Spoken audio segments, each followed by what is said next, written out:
अरे एक लोटा पाणी घेऊन या ना पुन्हा. एक लोटावर पाणी घेऊन या पुन्हा. सोनाली पाणी लोटामध्ये.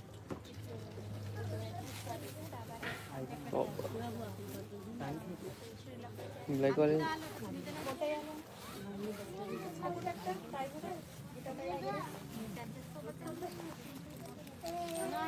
काय आवाज तेव्हा मी तिकडे त्या आर्याची होते ना तिकडे मग आतमध्ये पाहिले आतमध्येच होती मी. नाही मग तुम्ही गेले असं काय माहिती आता कुठं होईल वस्ती आले होते. हो तिकडे छोटा भाऊ आमच्याकडे पार्टिशन केले.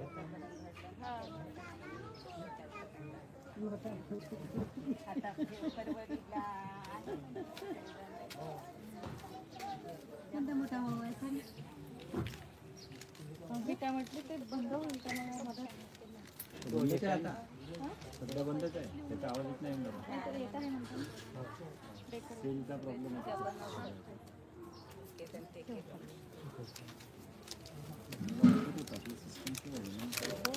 आता सिस्टम ठेवलं तर माईक काही ठेवलं असतं. आता तो खाली खाते येत असेल. याला जाणून घ्या तुमच्या घरामध्ये ना एक बोलावून टाका आणि थोडंसं गुलाबजल शिंपडून घ्या.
लाईव्ह राहते म्हटलं प्रसारण कुठं दिसते? यूट्यूबवरती. यूट्यूब चॅनलवरती. मंथन हे कट होईल का मग? हे कशाच आहे? ते झाकण आहे. हे सुरू झालं का? तरच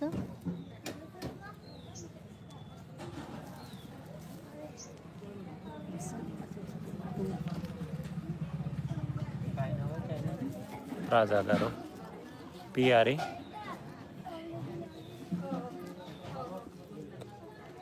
JAGARO. तुमच्याकडचे कोणी आलेच तर नाही इथं दिसून असतं नाही राहिले जास्त लोक. सायंकाळी है ना? GARO.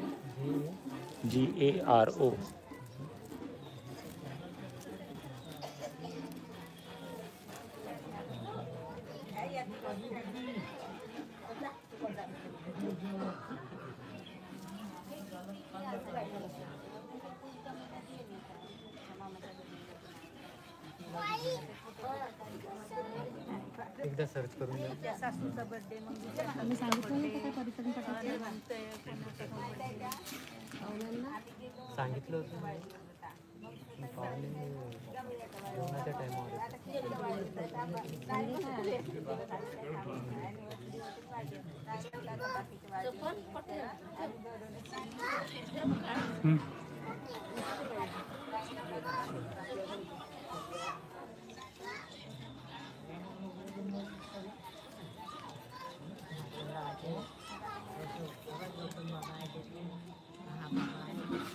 त्याला तुम्ही शेअर पण करू शकाल.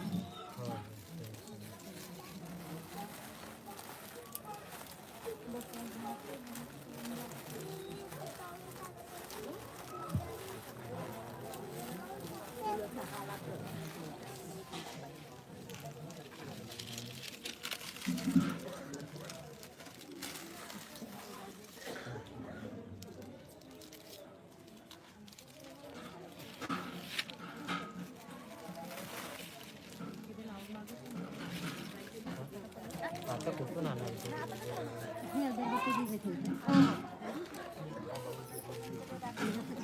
नवोदय जयंती. आजचा कार्यक्रम हा ब्रह्मपुरी इथे होत आहे. आजचा कार्यक्रम विशेष म्हणजे पुण्याणू मोदनाचा कार्यक्रम आहे आणि ह्या पुण्याणू मोदनाच्या कार्यक्रमामध्ये आज पुण्याणू मोदन बुद्धिस्ट पद्धतीने कशा पद्धतीने केल्या जाते तर त्या बाबतीत आपल्याला आजच्या परित्राणपाठामधून माहिती होईल. तर जर का हा कार्यक्रम तुम्हाला जर का आवडत असेल, हा कार्यक्रम तुम्हाला व्यवस्थित वाटला तर तुम्ही नक्की साधू असं 3दा लिहू शकता किंवा ज्या ज्या ठिकाणी तुम्हाला कार्यक्रम आवडतो त्या त्या ठिकाणी तुम्ही 3दा साधूकार देऊ शकता, जेणेकरून तुम्हाला तो कार्यक्रम समजलेला आहे तर ही आपल्या लक्षात येईल.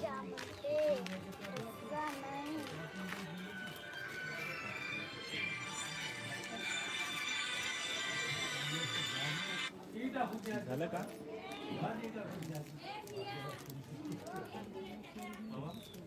म्हणताना शेअर घेऊन इथे ये ना. शेअर घेऊन इथे ये. म्हणजे तुला हे करता येईल. शेअर घेऊन जॅकेट वाटल्यास काढून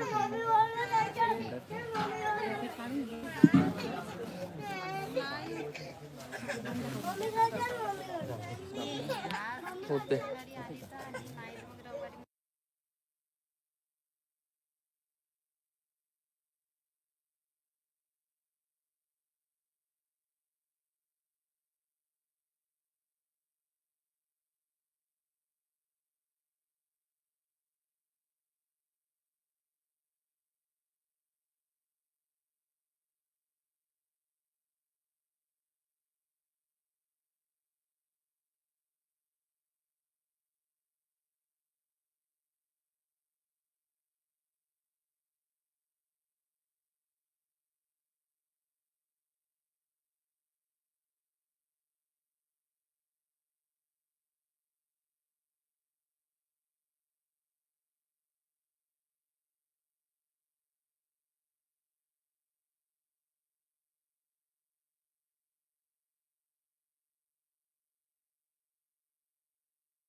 ठेवलेल्या आहेत, पण त्या मूर्त्याला जाऊन कोणी वंदन करते का? नाही करत. पण जर का एखाद्या विहारामध्ये मूर्ती आहे आणि ती छोटीशी जरी मूर्ती असेल पण तरी सुद्धा तिथे जाऊन वंदन करतात ना. मग दोन्ही मूर्तीमधला फरक काय आहे? मूर्त्या तर मूर्त्याच आहेत ना. नाही, घरी मांडलेली नाही आहे ते.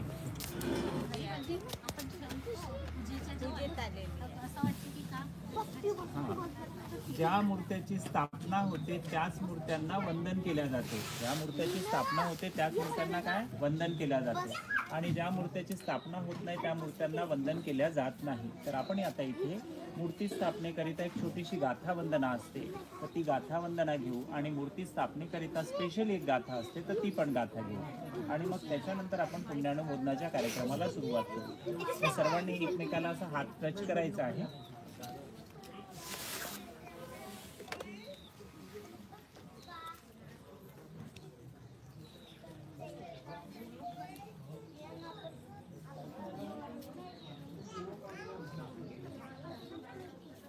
इथे समोर यांना हात लावायचा आहे कोणीतरी, थोडंसं समोर सरका बेटा. हां, आणि सर्वांनी एकमेकाला हात असा टच करा. तुम्ही थोडंसं समोर या, तुम्ही हाताने पकडायचे तुम्ही. हां, आणि याच्यावरती बारीक भाग सोडायचे. इति पिसो भगवारहं सम्मा सम्बुद्धो विद्याचरण संपन्नो सुगतो लोकविदु अणुत्तरो पुरीसधम्म सारथी सत्ता देवमनुसाणं बुद्धो भगवाति बुद्धं यावजीवितं शरणं गच्छामि एच बुद्धा अदिता च एच बुद्धा अनागता पचुपन्ना च ये बुद्धा अहं वन्दामि सबदा नथि मे शरणं अन्यं बुद्धो मे शरणं वर एतेन सच वजेन होतु मे जयमङ्गलम् उत्तमङ्गेन वन्देन पादपंसुवरुत्तमं बुद्धेयो खलितो दोषो बुद्धो खमतु ताममं यं किञ्चिरतणं लोके विजति विविधा पुतुं रतणं बुद्धसमानाति तस्मासोन्ति भवन्तु ते. म्हणा सर्वांनी साधू. आता ही मूर्ती तिथे ठेवली आहे. दोघांनी पण तिथे ठेवा. फक्त मूर्ती.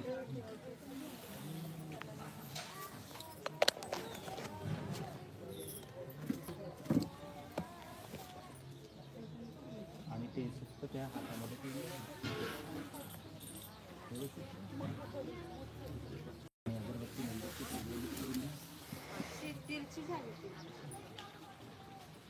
नाही, पहिले हार घाला. भगवंताच्यावर पुष्प अर्पण करून घ्याल, नाही तर हार एक ठेवून द्या तिथे. तिथे एक ठेवून द्या हार. नाही, खाली ठेवा.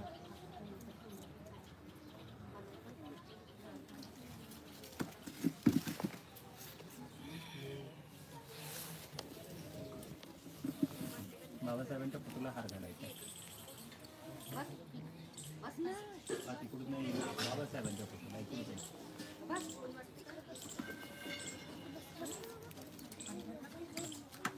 साधू साधू साधू. त्याच पद्धतीने इकडे बाबांच्या फोटोला पण घाला. तेही काढून घ्या.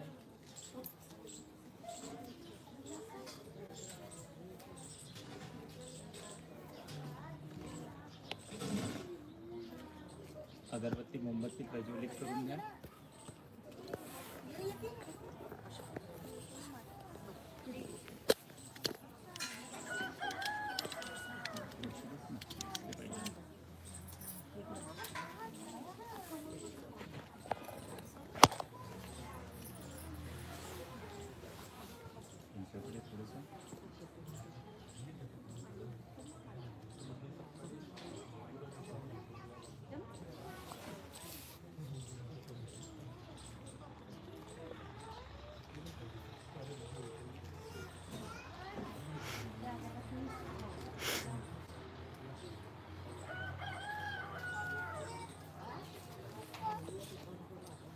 तुमच्याकडे मोठ्यापैकी कोण आहे घरचे लोक?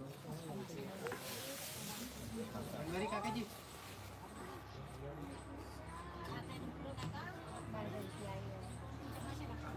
आणि तुमची आई आहे ती? काकू आहे आई नाही झाली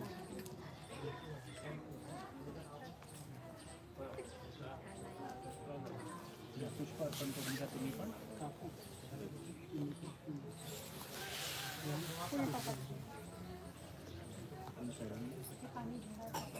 पाणी करायला का तुम्ही? तो लावून दे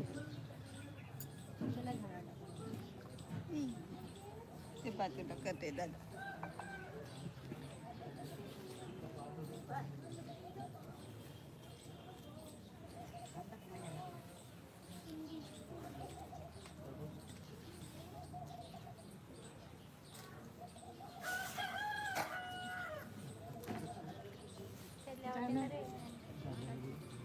चला सर्वांनी मिळून पहिले आपण वंदन करूया.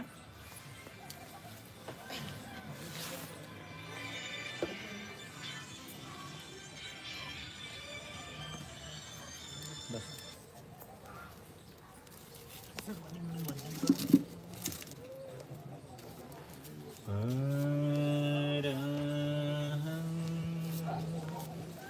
सम्मा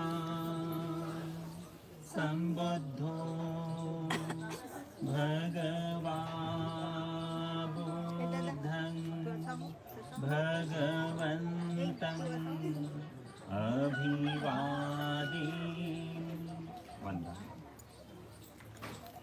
स्वाखातो भगवता धम्मो धम्मं नमस्सामि. सुपटिपन्नो भगवतो सावक संघो संघं नमामि. साधु साधु साधु. तुम्ही दोघांना थोडी थोडी फुलं द्यायची आणि पाय.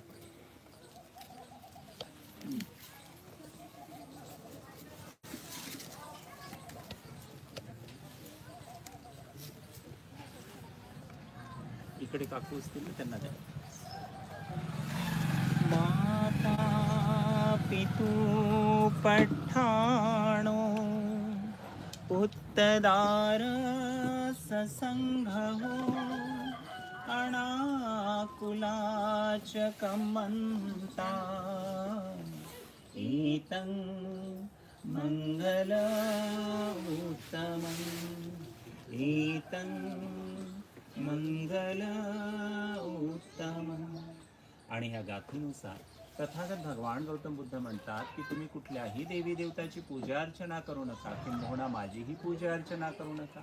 तर जर का तुम्हाला काही करावंसं वाटते आपल्या आई वडिलांचा मान सन्मान करा आणि हेच ते उत्तम मंगल. म्हणून आपण ह्याच गाथेपासून ह्या परित्राण पाठाला सुरुवात करत असतो.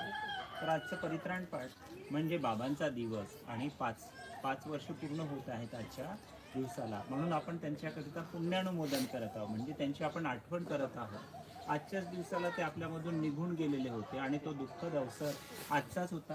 परंतु आज 5 वर्ष होऊन सुद्धा आपण त्यांची आठवण करत आहोत. कित्येक लोक तर एका वर्षातच विसरून जातात, बरोबर आहे, आणि कित्येक लोक तर जिवंतपणेच विसरून जातात, असेही काही लोक असतात. मात्र आज आपण त्यांची आठवण करत आहोत. आणि आजच्या परित्राण पाठाला म्हणतात पुण्यानुमोदन. काय म्हणतात? काय म्हणतात? पुण्यानुमोदन. ठीक आहे. आता मला एक प्रश्न तुम्हाला विचारावासा वाटतो. परित्राण पाठ तर सर्वच लोक करतात, बरोबर आहे, तर परित्राण पाठ म्हणजे काय? हा, कुणाला माहित आहे? आपल्याला वाटते कुठलाही सुखदुःखाचा अवसर असला तर त्या अवसरावरती आपण आपल्याकडे एखाद्या भिक्षूंना, भिक्षुणींना किंवा माझ्यासारख्या उपासक उपासिकांना आमंत्रित करतो. त्यांच्याकडून थोडंसं धम्म ऐकतो, थोडंशा गाथावंदनाचं पठण होते आणि थोडंसं दान करतो. झालं परित्राण पाठ. असंच होतात ना परित्राण पाठ? असेच होतात ना तुमच्याकडे, बरोबर आहे. आणि प्रवचन म्हटलं की नेमकं फक्त दानावरती केल्या जाते, दुसरा काही विषय तेवढा विशेष नसतो. बरोबर आहे. आणि सारे परित्राण पाठ ह्याच पद्धतीने होत असतात. परंतु आजचं परित्राण पाठ विशेष आहे, ज्याला आपण काय म्हटलं, आपण पुण्यानुमोदन.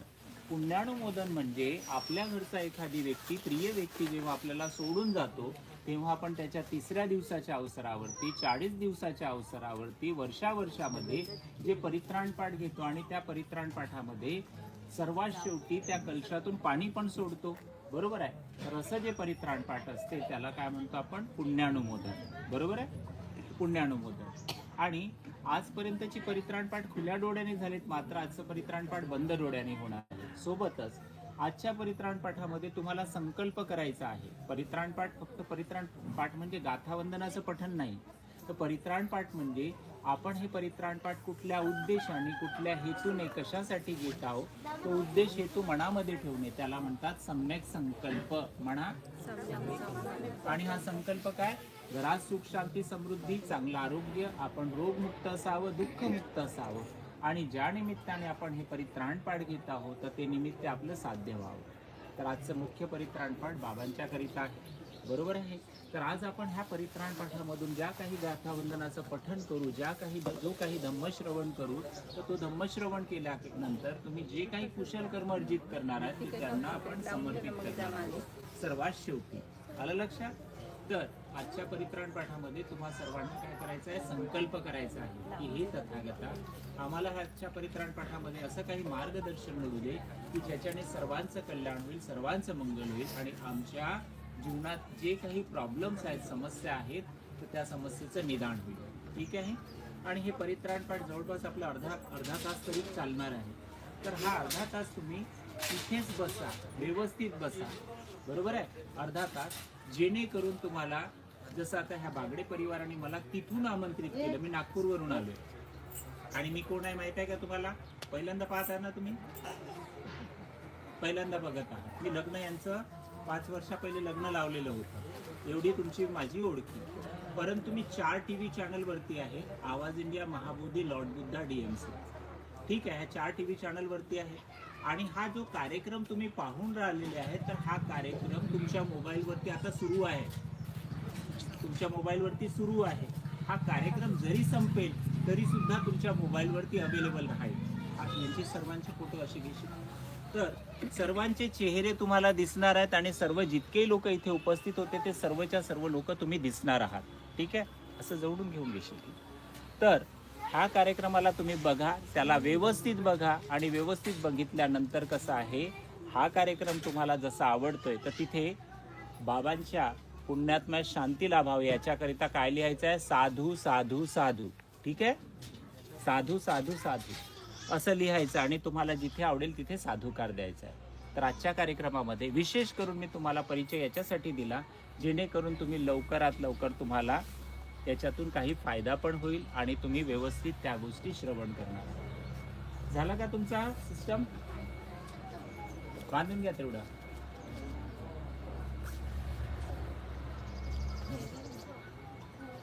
तुला हे सेट आदेश माईक.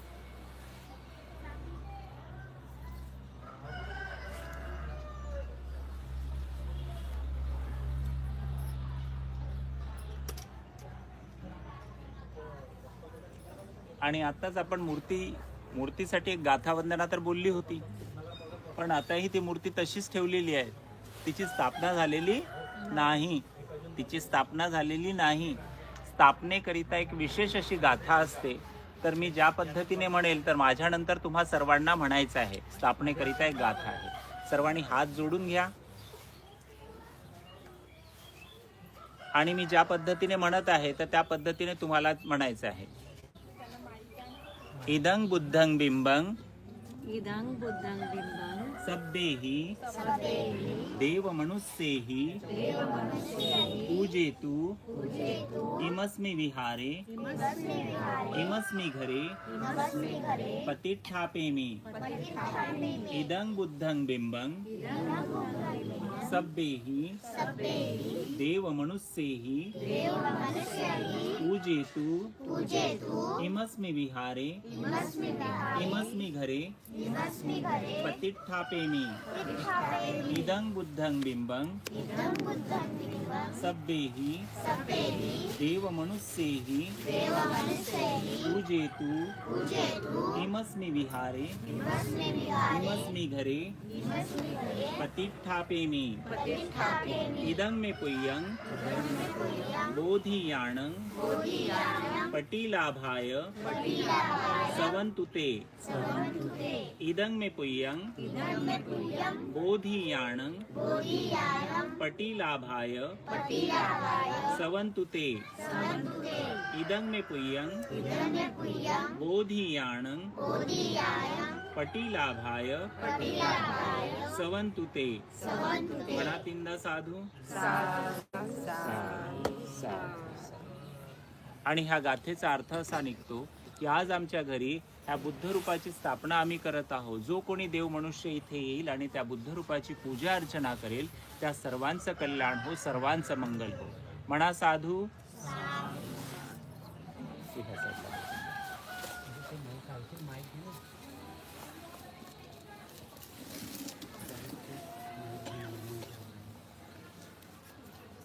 तर सर्वांनी व्यवस्थित आरामशीर बसून घ्या.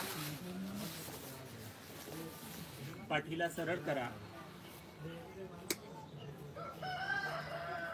डोळ्यांना बंद करा.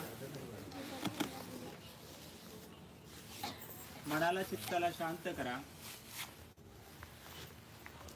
आणि आजच्याच दिवसाला बाबा आपल्याला सोडून गेलेले होते. तस्स भगवतो अरहतो सम्मा संबुद्धस्स.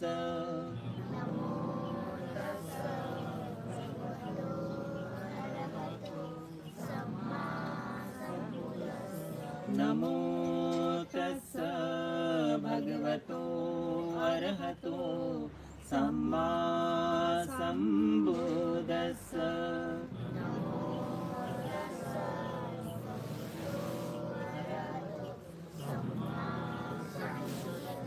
बुद्धं शरणं गच्छामि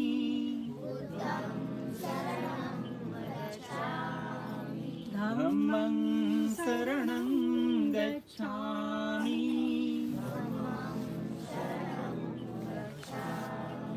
संघं शरणं गच्छामि. द्वितीयंपि बुद्धं शरणं गच्छामि.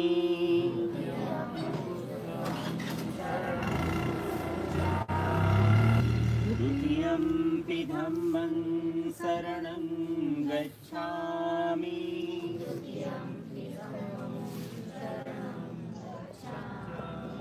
द्वितीयंपि संघं शरणं गच्छामि.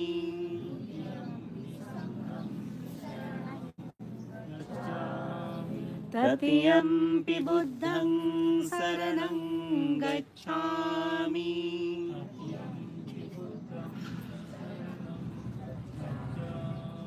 तृतीयंपि धम्मं शरणं गच्छामि.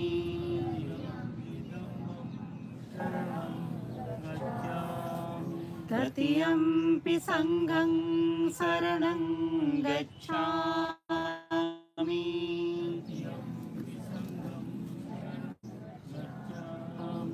पाणातिपाता वेरमणि सिक्खापदं समादियामि.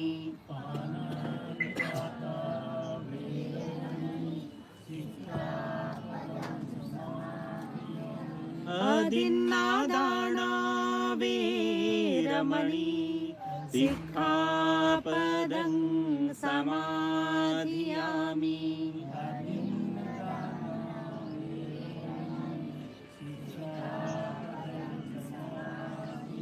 कामेषु मिच्छाचारा वेरमणि सिक्खापदं समाधियामि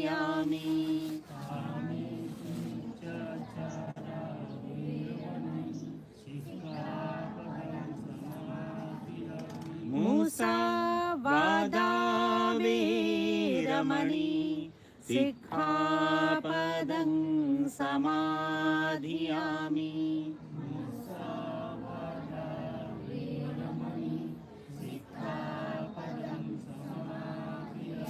सूरा मेरय मज्ज पमादठाना वेरमणि सिक्खापदं समाधियामि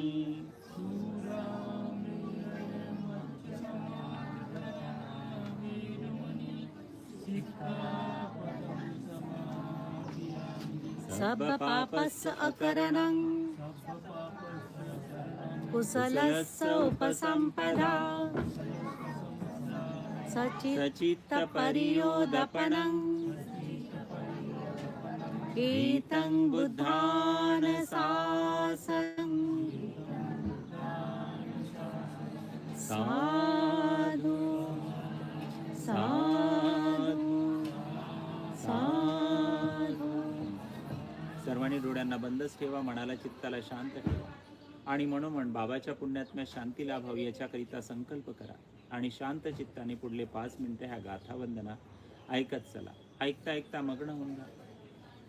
इति पिसो भगवा अरहं सम्मा संबुद्धो विद्याचरण संपन्नो सुगतो दत्तादेवमुसानं बुद्धो भगवाति बुद्धं यावजीवितं शरणं गच्छामि. सखातो भगवता धम्मो संदिष्टिको अकालिको एहिपसिको ओपणायिको पच्यतं वेदितव्यो विन्योहीति धम्मं यावजीवितं शरणं गच्छामि. सुपटिपन्नो भगवतो सावक संघो उजुपटिपन्नो भगवतो सावक संघो न्यायपटिपन्नो भगवतो सावक संघो सामीचिपटिपन्नो भगवतो सावक संघो. यदिदं चत्तारि पुरिसयुगानि अट्ठपुरिसपुग्गला एष भगवतो सावक संघो आहुणैयो पाहुणैयो दक्षिणैयो अंजलिकरणियो अणुत्तरं पुण्यकेतं लोकसार्थी संघं यावजीवितं शरणं गच्छामि. वन्नगन्धा गुणोपेतं एतं कुसुमसन्तति पूजयामि मुनीन्द्रस्य सिरिपादसरोरुहे. पूजयामि बुद्धं कुसुमेन मेन पुण्येन मीतेन लभामि मोक्षम्. उफं मिलायति यथा इदं मे कायो तथायाति विनाशभावि. घनसारपदीपेन दीपेन तमदंसिना त्रिलोकदीपं सम्बुद्धं पूजयामि तमोनुदं. सुगन्धिकाय वदनम् अनन्तगुणगन्धिना सुगन्धिनाहं गन्धेन पूजयामि तथागतं गन्धसंहारयूतेन धूपेनहं सुगन्धिना पूजये पूजनीयन्तं पूजाभाजनम् उत्तमं बुद्धं धम्मं च संघं सुगततनुभवा धातवो धातु गभ्ये लङ्काय जम्बूदिते तिदसपुरवरे नागलोके च धूपे सभ्येऽपि बुद्धं दशबलतनुजं केसलोमादिधातु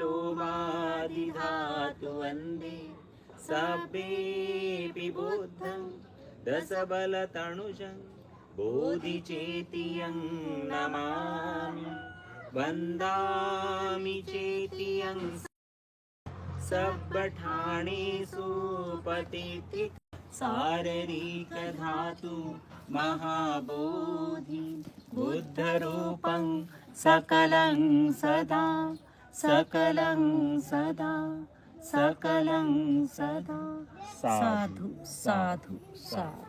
सर्वांनी दोन्ही हातांनी चेहऱ्याला स्पर्श करा, तुमचे डोळे उघडा.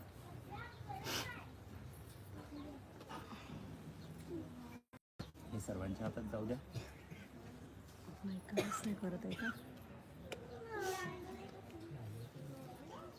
असं जाऊ द्या आणि असं मागवून येऊ द्या.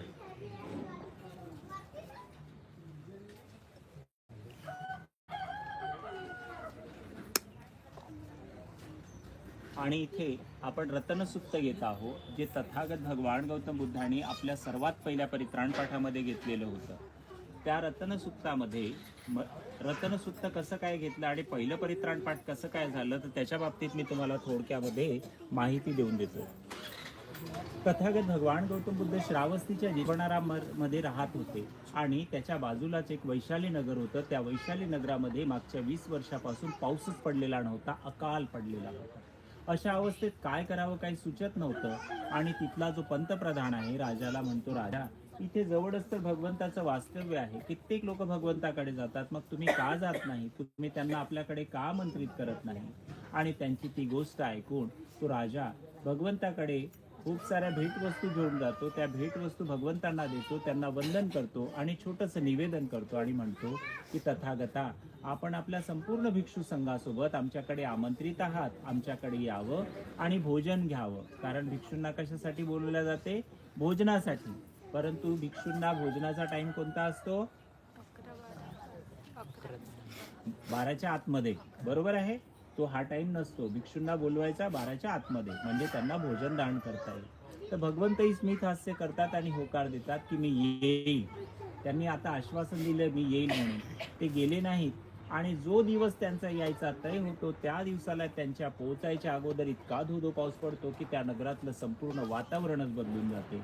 आणि त्यावेळेस भगवंत तिथे पोहोचल्यानंतर ज्या काही गाथावंदनाचं पठण करतात तर त्याच गाथावंदनांना परित्राण पाठ म्हणतात. आणि ते जे सुक्त होतं ते होतं रतन सुक्त. कोणतं सुक्त होतं, रतन सुक्त. म्हणा सर्वांनी साधू, 3दा म्हणायचं असते. आणि तुम्हाला जर काही पसंत पडलेलं असेल तर तुम्ही सुद्धा 3दा साधुकार इथे ऑनलाईन लिहा, 3दा साधुकार. आणि दुसरी गोष्ट की तुम्ही कुठल्या सिटीमधून बघत आहात तर ते सिटीचं नाव सुद्धा लिहा. कारण आज आम्ही ब्रह्मपुरी ह्या क्षेत्रामध्ये आहोत आणि ब्रह्मपुरीमध्ये पुण्यानुमोदनाचं एक परित्राण पाठ घेत आहोत. तर आपण घेत आहोत रतनसुक्त. आणि त्याच्यात एक लाईन येईल, एतेन म्हणा सच्चेन सुअस्ती होंतु. ही लाईन जेव्हा जेव्हा येईल तेव्हा तेव्हा तुम्हाला रिपीट करायची आहे. ठीक आहे.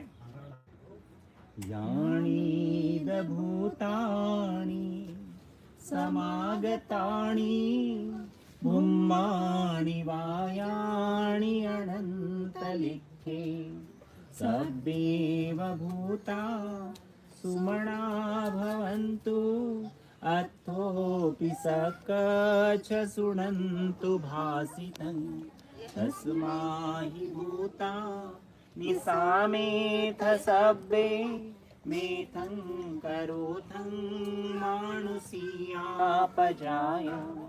दिव्याचरत्तो च हरिन्तये बलि तस्माहि निरक्षत अपमत्ता यं किञ्चिवित्तं इथवाहुरुवा सज्ञे सुवायं रतनं पणितं नन्नो समङ्गति तथागतेन इदं बुद्धेरतनं पणितं. माझ्यानंतर सर्वांनी म्हणायचं आहे. एतेन सचेन सुहस्ति होन्तु. एतेन सचेन सुहस्ति होन्तु. एतेन सचेन सुहस्ति होन्तु. एतेन सचेन सुहस्ति होन्तु. खय्यं विरागं अमतं पणितं यदजगा सख्यमुनि समाहितो न तेन धम्मेन समस्तिकिच्छि इदं धम्मे रतनं पणितं. एतेन सचेन सुहस्ति होन्तु. एतेन सचेन सुहस्ति होन्तु. एतेन सचेन सुहस्ति होन्तु. एतेन सचेन सुहस्ति होन्तु. यं बुद्धसिद्धो परिवन्नयि शुचि समाधिनामानन्तकिच्छमाहु. समाधिना तेन समोण विज्यति इदं धम्मे रतनं पणितं. एतेन सचेन सुहस्ति होन्तु. एतेन सचेन सुहस्ति होन्तु. एतेन सचेन सुहस्ति होन्तु. एतेन सचेन सुहस्ति होन्तु. ये पूगला अट्ठ सन्तपस्सता चत्तारि एतानि युगानि होन्ति. देदखिनय्या सुगतस्य सावका एते सुदिन्नानि महत्फलानि. इदम्पि सङ्घे रतनं पणितं. एतेन सचेन सुहस्ति होन्तु. एतेन सचेन सुहस्ति होन्तु. एतेन सचेन सुहस्ति होन्तु. एतेन सचेन सुहस्ति होन्तु. साधु साधु साधु साधु. आणि खरोखरच आपण जितके लोक परित्राण पाठात बसलेलो आहोत तर एतेन सच्चेन सुवत्ती होऊन म्हणजे याचा अर्थ होतो की आपण जितके लोक परित्राण पाठात बसलेलो आहोत तर सर्वांचं कल्याण हो, सर्वांचं मंगळ हो, असाच या गाथेचा अर्थ. आणि आजचा पुण्यानुमोदनाचा अवसर, तर पुण्यानुमोदनाच्या अवसरावरती जर का मला तुम्हाला काही सांगायचं आहे तर मला एक गोष्ट सांगा. कुणाचेही आई वडील असतील काय शेवटपर्यंत पुरतात का हो? कधीच पुरत नाही. कधी कुणाचा लवकर अंत होतो, कुणाचा उशिरा होतो. मात्र जोही जन्माला आला त्याला एक ना एक दिवस तर जावंच लागते, बरोबर आहे. आणि जेव्हा ते एक ना एक दिवस आपल्याला सोडून जातात तर कधी कधी जिवंतपणे सुद्धा आपल्या मुलाबाळाला आपल्या आई वडिलांचं म्हणणं समजत नाही, जिवंतपणीच नाही समजत. आणि मग जेव्हा ते आपल्यामधून निघून जातात तेव्हा आपल्याला समजू येते की त्यांनी आम्हाला काही सांगण्याचा प्रयास केलेला होता, मात्र आज ना तर ते आम्हाला दाटण्यासाठी आहेत, दपटण्यासाठी आहेत, ना तर आम्हाला काही सांगण्यासाठी आहे, बरोबर आहे. आणि अशी अवस्था या बागडे परिवारावरतीच नाही तर सर्वांच्याच परिवारामध्ये आहे, बरोबर आहे, सर्वांच्याच परिवारामध्ये आहे. आणि त्यावेळेस आपलं मन खूप हळहळायला लागते, रडायला लागते की कोणीतरी मोठा आधार आमच्या कांद्याशी असता तर किती चांगलं झालं असतं. परंतु ते प्रत्यक्ष म्हणा अप्रत्यक्ष सोबतच आहे. काय म्हटलं मी, प्रत्यक्ष अप्रत्यक्ष तुमच्या सोबतच आहे. फक्त तुम्हाला घरी बसून 2 मिनिटं 5 मिनिटं थोडं ध्यान करणे, चित्ताची एकाग्रता करणे आणि आपल्या आई वडिलांना जेव्हा आपण आठवण केलं तर साऱ्याच्या साऱ्या गोष्टी तुम्हाला आठवते की नाही आठवते. ज्या घरामध्ये राहतो त्या घरामध्ये ते कुठे झोपत होते, कुठे राहत होते, फक्त डोळे बंद करा, ऑटोमॅटिक सर्वच्या सर्व गोष्टी आठवायला लागतात. आणि प्रत्येक आई वडिलांच्या काही इच्छा आकांक्षा असतात आपल्या मुलाबाळाच्या साठी, आणि प्रत्येक आई वडील काहीतरी सांगण्याचा प्रयास करतात की आमच्या मुलाबाळांनी कसं वागायला पाहिजे, काय वागायला पाहिजे, मात्र जिवंतपणी त्यांची कदर नसते. असंच आहे ना? तर आज मी त्यांच्या माध्यमातून तुम्हाला त्या गोष्टी सांगणार आहे. तुम्ही वयाने किती छोटी असाल, किती मोठे असाल, पण सर्वांसाठी त्या गोष्टी लागू होतात. बरोबर आहे? कारण सर्वांचे वडील आहेत असे असं नाही आहे. ज्यांचे वडील डेफिनेटली लागू होते. तर प्रत्येक आई वडिलांच्या 5 इच्छा असतात. किती इच्छा? 5 इच्छा. बरोबर ऐकत चला आणि बरोबर घेत चला. ठीक आहे? आणि जिथे जिथे तुम्हाला आवडलं तर हे सर्वच्या सर्व ऑनलाईन अवेलेबल आहे. म्हणजे मी गेल्यानंतर सुद्धा तुमच्या मोबाईलवरती अवेलेबल आहे. तर जिथे जिथे जी जी गोष्ट तुम्हाला आवडते तिथे तिथे तुम्हाला काय लिहायचं आहे? साधू साधू साधू. ठीक आहे? आणि फक्त एवढं लिहायचंच नाही तर त्याला शेअर पण करायचं. ठीक आहे? तर सर्वात पहिली गोष्ट, प्रत्येक आई वडिलांना वाटते की आमच्या मुलाबाळांनी नेहमी खुश आणि आनंदित असावं. हो की नाही? जिवंत असले तरी सुद्धा तसं आहे. किती गरीब असलो, किती श्रीमंत असलो, पण प्रत्येक आई वडील आपल्या मुलाबाळासाठी झटत असतो, राबत असतो. जर का एखादी आई असेल, तिला जर का 4-5 मुलं असतील, पहिले असायचे ना, आता नाही आहेत, परंतु पहिले तर असायचे, 8-8, 10-10 असायचे. आणि जेव्हा ते 4-5 मुलं असायचे, तर मुलं असल्यानंतर ते सर्वांना जेवण देऊन द्यायची, थोडंसं आपल्यासाठी शेवटचं ठेवायची. आणि एवढ्यात जर का छोटा मूल येऊन म्हणते की मला भूक लागली, तर ती आई काय स्वतः खात होती का? ती सुद्धा ते सारं जेवण त्यांना देऊन द्यायची आणि त्या दिवसाला फक्त 1 ग्लास पाणी पिऊन राहायची. अशीच असते नाही? आणि वडीलही तसेच असतात. वडिलांच्या बन्यानीला किती छिद्र लागून राहिलेले, किती छिद्र पडलेले आहेत त्याच्याकडे विचारच नसतो. चप्पल फाटलेली आहे, तुटलेली, याच्याकडे विचारच नसतो. मात्र आपल्या मुलाबाळाच्या इच्छा आकांक्षा कशा पूर्ण होतील, त्यांना कसं काय देता येईल, त्याच्याचकडे त्यांचा ध्यास असतो. आणि असे ते वडील असतात. बरोबर आहे? आणि प्रत्येक आई वडिलांची एकच इच्छा असते की आमच्या मुलाबाळांनी कसं असावं? खुश आणि आनंदी. बरोबर आहे? म्हणा साधू. ते जिवंतपणी का होत नाही, मात्र गेल्यानंतर सुद्धा आपण त्यांची आठवण करू शकतो. त्याच्यानंतर दुसरी इच्छा, प्रत्येक आई वडिलांची दुसरी इच्छा ही असते, मग ते अडाणी असो, ते सुशिक्षित असो, ते श्रीमंत असो, गरीब असो, परंतु ही दुसरी इच्छा प्रत्येक आई वडिलांची डेफिनेटली असते. प्रत्येक आई वडिलांना वाटते की आमच्या मुलाबाळांनी आमचं नाव काय करावं? काय करावं? रोशन करावं. बरोबर आहे? रोशन करावं. नाव रोशन करणे म्हणजे काही तुमची धनसंपत्ती नाही पाहिजे. हो, बरोबर आहे? नाव रोशन करणे म्हणजे मुलाबाळांनी आपल्या पायावरती योग्य पद्धतीने उभे होऊ नये. बरोबर आहे? ज्याच्याने आपल्या आई वडिलांचं नाव मोठं होईल, सांगण्यासाठी त्यांना गर्व निर्माण होईल, ती माझी मुलं आहेत म्हणून. बरोबर आहे?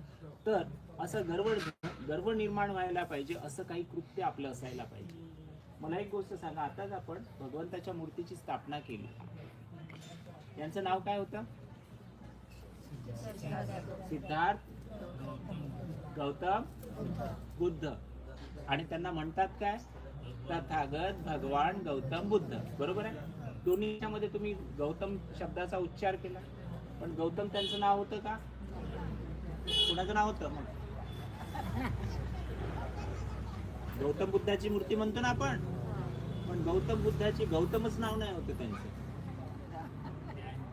त्यांच्या मावशीचं नाव काय होतं? महाप्रजापती गौतमी.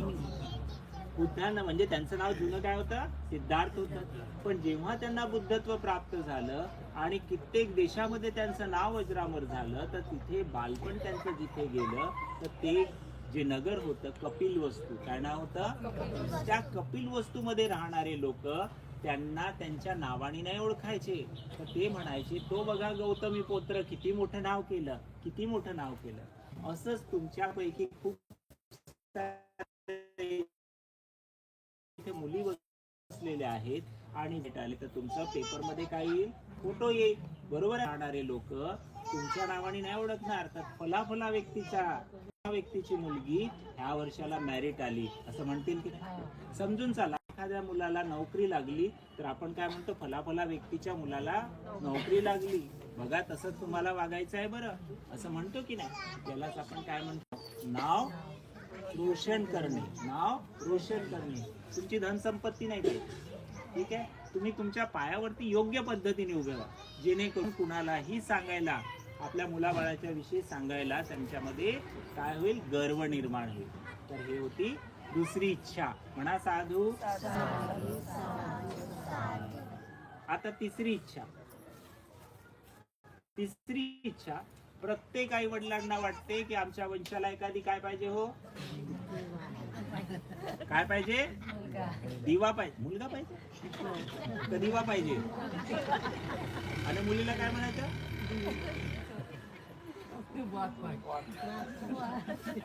अच्छा मुलाला दिवा म्हणायचं आणि मुलीला वाद पाहिजे म्हणायचं. तुम्ही वादबाई आहात बरं सर्व. वाटते की नाही मी जे बोलून राहिलो ते काही चुकीचं बोलून राहिलो का, सत्य आहे. आणि ज्यांच्या वंशाला एकही दिवा नसतो ना तर ते कित्येक मुलाला पाहून तरसतात बरं. आमच्याही वंशाला एखादी काय पाहिजे होता, दिवा पाहिजे. परंतु आज असे कित्येक वंशाला दिवे आहेत, आपल्याच वस्तीमध्ये असे दिवे सापडतील की ते त्याच वंशाला जाळायला सुरुवात करतात. डोक्यात गेलं मी काय बोललो तर, त्याच वंशाला बर्बाद करायला सुरुवात करतात. मात्र इकडे हे तर दोन वंश आहेत ना, हे दोन दिवे आहेत की नाही, तथागत भगवान गौतम बुद्ध आणि परमपूज्य डॉक्टर बाबासाहेब आंबेडकर. बुद्धांना जाऊन जवळपास 2600 वर्ष झाले, 2600 वर्ष झालेत.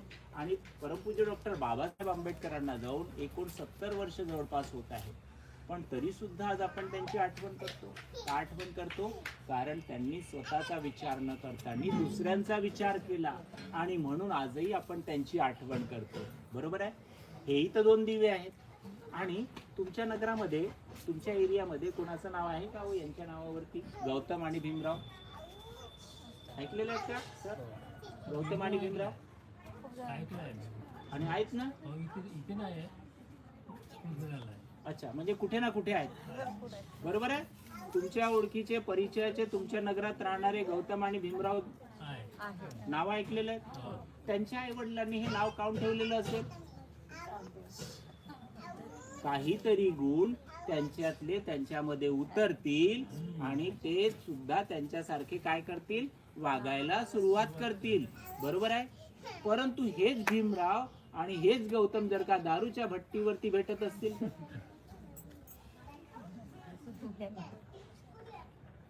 जे बोलून राहिलो बरोबर, वास्तविक बोलून राहिलो मी, तर त्याच्या